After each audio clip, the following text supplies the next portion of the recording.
Wrocław is a city with some stunning architecture of the old and new variety, including some very interesting sports venues, so let's check them out. Stadion Olimpijski. The name suggests that this place hosted the Olympic Games. Well, not quite. But it's not an entirely misleading name. A few years after opening, it hosted the German Games, and those were basically a warm-up for the Olympics. Wrocław was a part of Germany at the time. The stadium was even named after Hermann Göring for a while there, so Stadion Olimpijski is a great name by comparison. It was in the mid-2010s that this place was renovated extensively to become the remarkable stadium that it is today. As always, I love a combination of old and new architecture. The most striking remnant of the past is this brick clock tower here that overlooks the ground. But there's also a wraparound brick facade. It is primarily a speedway venue, but is also home to an American football team who compete in the European League of Football, or ELF for short. Hala Orbita. This oddly shaped arena is home to the biggest club in town, Śląsk. More specifically their basketball, handball and volleyball teams. The rhythmic gymnastics department as well, but well, I'm not going to be mean. I'm sure they have plenty of fans. The arena's seating has a bit of a tropical colour scheme of teal and yellow, which I'm quite fond of, and I'm sure it's on full display during the rhythmic gymnastics. As you can see here, it hosted the Sleeping World Cup recently.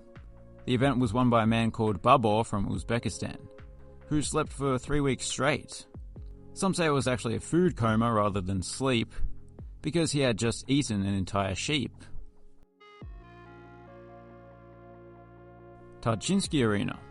If the last two weren't interesting enough, well, perhaps a stadium that was designed to resemble a lantern is more to your liking.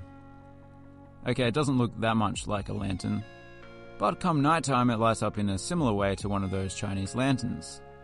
The translucent facade is lit up by lighting within.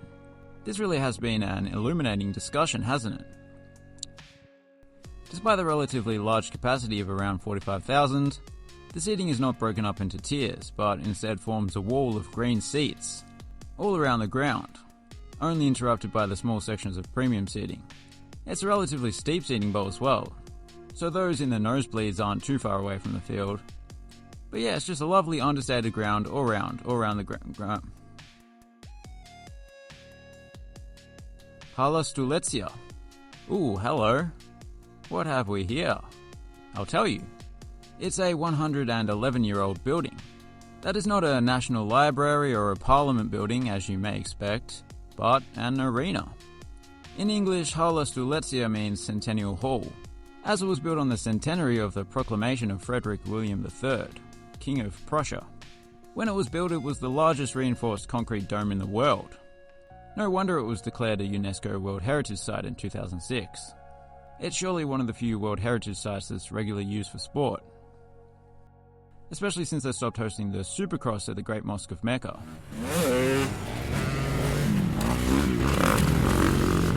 So there you have it. There may have been few in number, but what an interesting array. Every one of them was unique.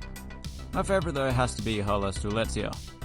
It's fantastic in both senses of the word. Thanks for watching, have a good one.